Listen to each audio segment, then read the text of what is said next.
प्रिय विद्यार्थियों, सुप्रभातम। कल हमने 10वां पार्ट कंप्लीट कर लिया था। उसके कुछ अभ्यास प्रश्न अभी बाकी हैं, वो आज आपको होमवर्क दे दिया जाएगा उसको। आज हम एक नया पार्ट देखेंगे, 11वां पार्ट, जिसका नाम है स्वदेशम कथम रक्षेयम, जो कि एक नाट्यांश का भाग है, नाटक है। इसकी हमारी 10वीं परीक्षा में संस्कृत व्याख्या पूछी जाती है, हिंदी अनुवाद नहीं पूछा जाता। फिर भी चौथा पार्ट तो मैंने नहीं पढ़ाया था, आपको पीछे छोड़ दिया है, वो बाद में आपको संस्कृत व्याख्या करवा दी जाएगी क्लास में। और ये 11वां पार्ट है, इसका हिंदी अनुवाद पढ़ लेते हैं एक बार, ठीक है। वैसे संस्कृत व्याख्या ही आएगी परीक्षा में। तो शुरू से देखेंगे। इयम एकांकी डॉक्टर नारायण शास्त्री कांकरेण विरचिता अस्ति। यह एकांकी डॉक्टर नारायण शास्त्री कांकर के द्वारा विरचित है। अस्य महोदय से जन्म, इस महोदय का जन्म जयपुर नगर में हुआ। अनेन संस्कृत भाषायाम अनेकः एकांकः लिखितः। इससे संस्कृत भाषा में, इनके द्वारा संस्कृत भाषा में अनेक एकांकियाँ लिखी गई। तासाम संकलनम एकांकी संस्कृत नवरत्न सुषमा।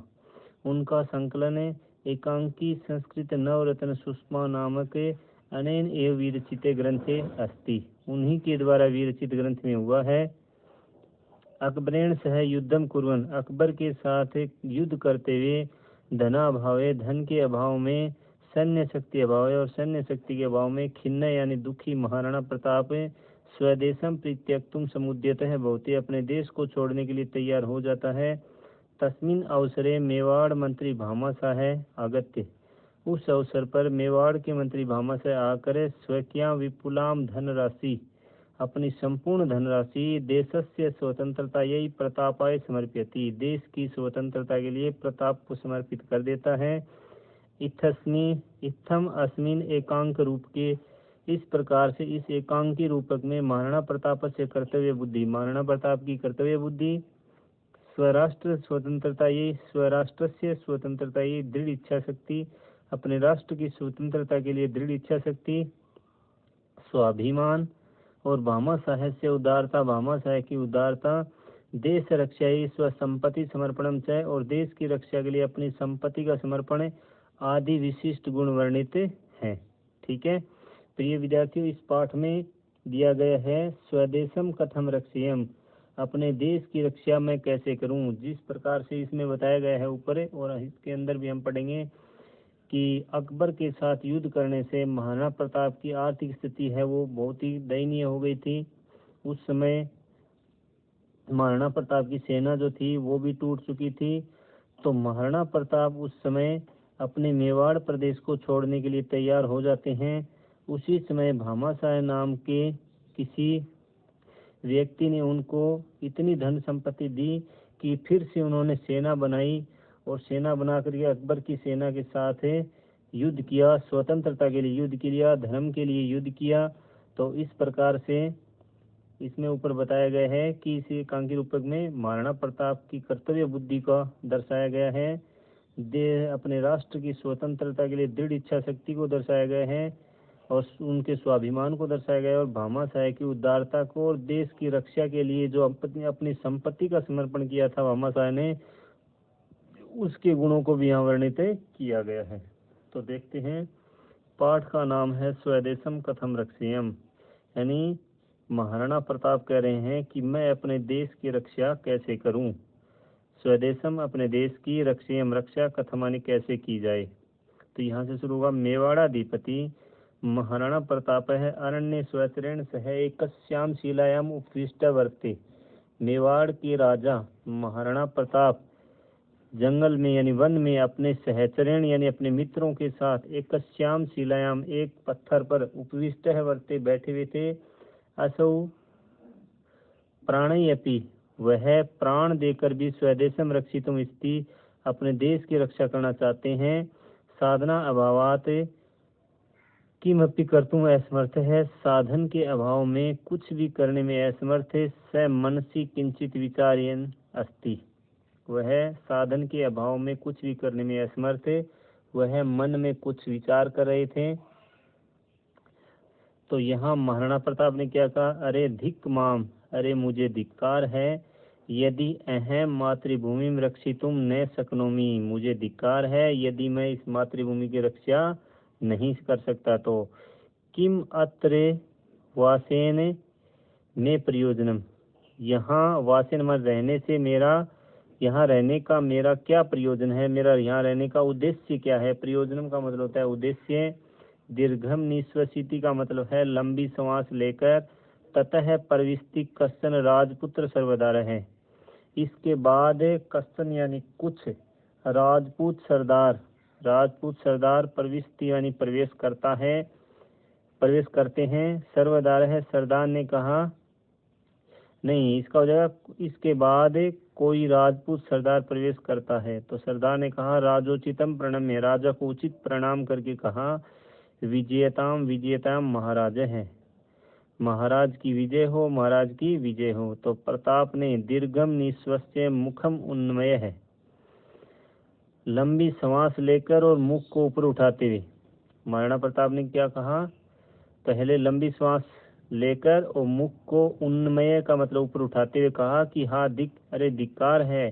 विजय ध्वनिम कृत्वा, विजय ध्वनि करके त्वम अपि माम एवं अपि लज्जे से ब्रात है, विजय ध्वनि करके तुम भी क्या मुझे लज्जित कर रहे हो। हे भाई, विजय ध्वनि करके क्या तुम भी मुझे लज्जे से का मतलब लज्जित कर रहे हो। फिर आगे सरदार ने कहा प्राणाधार है, हे प्राणाधार, किम इदम भगवान वदति, यह आप क्या बोल रहे हैं। स्वधर्माय भवता सर्वम किम अपि कृतम, अपने धर्म के लिए आपने सब कुछ किया। स्वाधीनता यही, सर्वम किम अपि सोढ़ुम, और स्वतंत्रता के लिए आपने सब कुछ, सोढ़म का मतलब है सहन किया। भवतः सदा विजय है एवं भविष्यति, आपकी सदा विजय ही होगी, आपकी सदा विजय ही होगी। महाराणा प्रताप ने कहा कीदृश तावत विजय, किस प्रकार की विजय, यह कैसी विजय। स्वदेशम परित्यक्तुम तु समुद्यते अस्मि, अपने देश को छोड़ने के लिए तो मैं तैयार हूँ। द्वितीय सर्वदार है, दूसरे सरदार ने कहा उत्थाय, उठ करके। सांजलि का मतलब होता है हाथ जोड़कर, उठ करके और हाथ जोड़कर कहा नहीं नहीं महाराज, नहीं नहीं महाराज, यत्र यत्र भवान गमिष्यति, जहाँ जहाँ आप जाओगे, तत्र तत्र वयम अपि अनुगमिष्यामः है, जहाँ जहाँ आप जाओगे वहाँ वहाँ हम सब भी आपके पीछे पीछे जाएंगे। तो महाराणा प्रताप ने कहा एवं न वाच्यम, ऐसा मत कहो। भवन्तः अत्र स्थित्वा, आप यहाँ रहकर ही मातृभूमि है सेवाम कुर्वन्तु, मातृभूमि की सेवा करो। तृतीय सरदार है, तीसरे सरदार ने कहा नहीं भगवान, अस्माकम सेवा भवता सह संति, हमारी सेवा तो आपके साथ ही हैं, हमारी सेवाएं तो आपके साथ ही हैं। वयम तु भवता सह एव निवत्स्यामः है, हम तो आपके साथ ही रहेंगे। प्रताप है, प्रताप ने कहा यद रोचते भवद्भ्य कुर्वन्तु, जैसा आपको, यद माने जो, भवद्भ्य माने आपको, रोचते यानी अच्छा लगता है, वैसा तुम कुर्वन्तु यानी करो, जो आपको अच्छा लगता है वो आप करो। न अहम भवता विवसान करोमी, न नहीं, अहम मानी मैं, भवता मानी आपको, विवसान विवश, करोमी करूंगा, मैं आपको विवश नहीं करूंगा। इसके बाद है महाराणा प्रतापेन सह, महाराणा प्रताप के साथ सर्वे अपि अनुचरः, सभी अनुचर, महाराणा प्रताप के साथ सभी अनुचर। ततः उत्थाय भीलानाम आवासस्य मध्यतः, वहां से उठकर भीलों के आवास के मध्य से होते हुए, सभी अनुचर वहां से उठकर भीलों के निवास के मध्य से होते हुए वहां से निसरंत यानी निकलते हैं। प्रथम भील है, पहले भील ने कहा कि हाँ भगवान, हे भगवान, अद्य कीदृश है समय आगत है, आज यह कैसा समय आ गया है। प्रताप है अपि स्वदेशम परित्यज्य, महाराणा प्रताप भी अपने देश को छोड़कर अन्यत्र प्रस्थित अस्ति, दूसरी जगह जाने के लिए प्रस्थान कर रहे हैं। फिर दूसरे भील ने कहा न जाने अस्य मेवाड़ देशस्य भाग्य किम लिखितम अस्ति, दूसरे भील ने कहा कि न जाने इस मेवाड़ देश के भाग्य में क्या लिखा हुआ है। हे दीन दयालो, हे परमेश्वर, हे दीन दयालु, हे परमेश्वर, त्वम अपि अद्य इयान निष्ठुर कथम जाता है, हे परमेश्वर तुम भी आज इतने निष्ठुर यानी दुखी, निष्ठुर का मतलब हो गया मतलब है इतने नाराज क्यों हो गए। निष्ठुर का मतलब नाराज कथम जाते क्यों हो गए हैं। तृतीय भील है। तीसरे भील ने कहा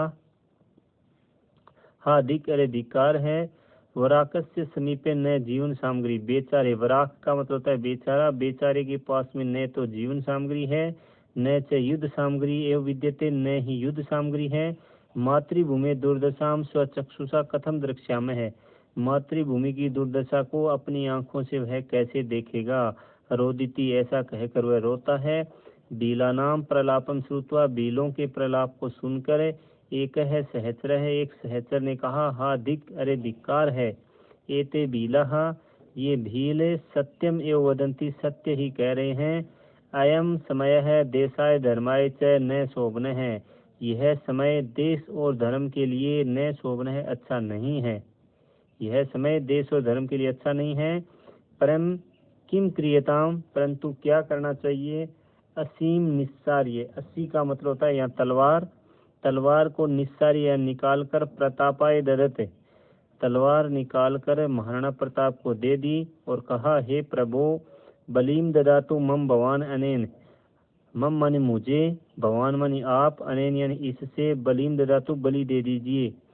आप इससे मेरी बलि, मुझे बलि दे दीजिए। कहने का मतलब मेरी गर्दन काट लीजिए। न आत्म चक्षुषा मेवाड़ भूमि दुर्दशाम द्रष्टुम शक्यते।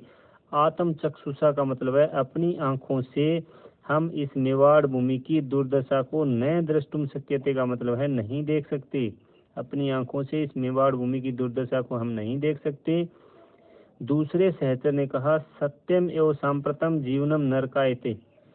दूसरे सहचर ने कहा यह सही है, परंतु इस समय जीवन है वो नरकायते का मतलब नरक जैसा हो गया है। किस जैसा हो गया, नरक जैसा। बीला, फिर सभी बीलों ने एक साथ कहा हाँ अरे अस्माकम अपि जीवनन को लाभ है। हमारे जीवन का भी अब क्या लाभ है, हमारे जीने का यहाँ क्या लाभ है। यदि वयम देश रक्षायै न किमपि कर्तुम समर्थः, यदि हम देश की रक्षा के लिए कुछ भी करने के लिए समर्थ नहीं हैं, तदा मरणम एवं अस्माकम श्रेयस्क्रम, तब तो मरना ही हमारे लिए श्रेष्ठ होगा। यदि हम अपने देश की रक्षा के लिए कुछ भी करने में समर्थ नहीं हैं तो मरना ही हमारे लिए श्रेयस्क्रम श्रेष्ठ होगा। फिर महाराणा प्रताप ने क्या कहा हा धिक अरे धिक्कार है। भवन्तः सर्वे इदम किम कुर्वन्ति, आप सभी ये क्या कर रहे हो। आत्म हननम महत पापम वर्तते, आत्महत्या करना महापाप होता है। आत्म हननम महत पापम वर्तते का मतलब है आत्महत्या करना महापाप होता है। स्थियताम स्थियताम, ठहरिए ठहरिए। कष्टानी सोडवा, इसका मतलब है कष्टों को सहन करके। वीर गत्या मरणम का मतलब है वीर गति के लिए मर जाना ही कल्याणकरम कथ्यते, श्रेष्ठ कहा जाता है। कष्टों को सहन करके वीर गति के लिए मर जाना ही कल्याणकारी कहा जाता है। इत्थम आत्महननम तु नपुंस का नाम कर्म। इत्थम यानी इस प्रकार से, आत्महननम का मतलब आत्महत्या करना, तो नपुंस का नाम कर्म है, नपुंसक लोगों का कर्म होता है। किंचित धैर्य विचार्यन्तु, कुछ धैर्य से विचार कीजिए, थोड़ा धैर्य रख कर विचार कीजिए। फिर पृष्ठतः ध्वनि भवती, फिर पीछे से आवाज आती है। स्थियताम स्थियताम प्रभो, हे प्रभो रुकिए रुकिए। स्थियताम स्थियताम, रुकिए रुकिए। प्रताप है। फिर महाराणा प्रताप ने क्या किया, परिचित ध्वनि युवाकर ने, प्रचित ध्वनि के समान, परिचित ध्वनि के समान सुनकर सो सहम उत्साह के साथ कहा अरे सर्वदार है, अरे सरदार। वृक्षम आरुह्य दृश्यताम, वृक्ष पर चढ़कर, आरुह्य यानी चढ़कर, दृश्यताम यानी देखिए कि तावत का अयम शब्दायते, यह आवाज किसकी आ रही है।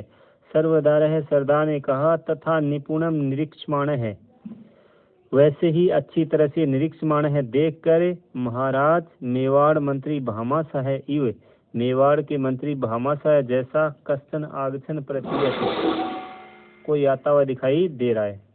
अच्छी तरह से देखकर कहा कि महाराज मेवाड़ के मंत्री भामाशाह जैसा कोई आता हुआ प्रतीयते का मतलब है प्रतीत हो रहा है।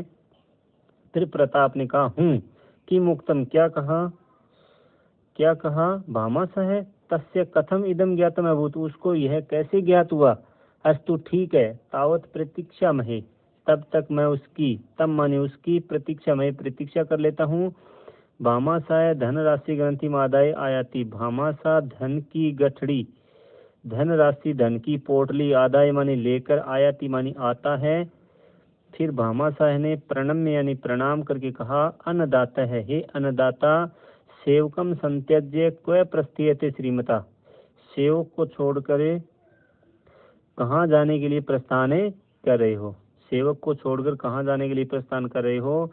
तो प्रताप ने दीर्घम निश्वास से लंबी श्वास लेकर कहा, न कोई अपि बंदो, कहीं भी नहीं भाई, गंतुम शक्य अपि न तू, और जा भी नहीं सकता, गंतुम शक्य अपि तू ने जा भी नहीं सकता, पार्श्वे धनम नहीं हुए, पास में धन नहीं है, न च सेना एवं न ही सेना है, अहम स्वदेशम कथम रक्षेयम, मैं अपने देश की रक्षा कैसे करूं, अस्मात् एवं मन है दोलायितम अस्ति। तो उसने कहा कि मैं अपने देश की रक्षा कैसे करूं, इससे ही मेरा मन है दोलायितम अस्ति का मतलब हो गया दोलायमान यानी अस्थिर हो रहा है, ठीक है, डगमगा रहा है। ठीक है, तो आज हम इतना ही पढ़ेंगे, बाकी आगे कल पढ़ेंगे। आज के लिए बस इतना ही। जय हिंद, जय भारत।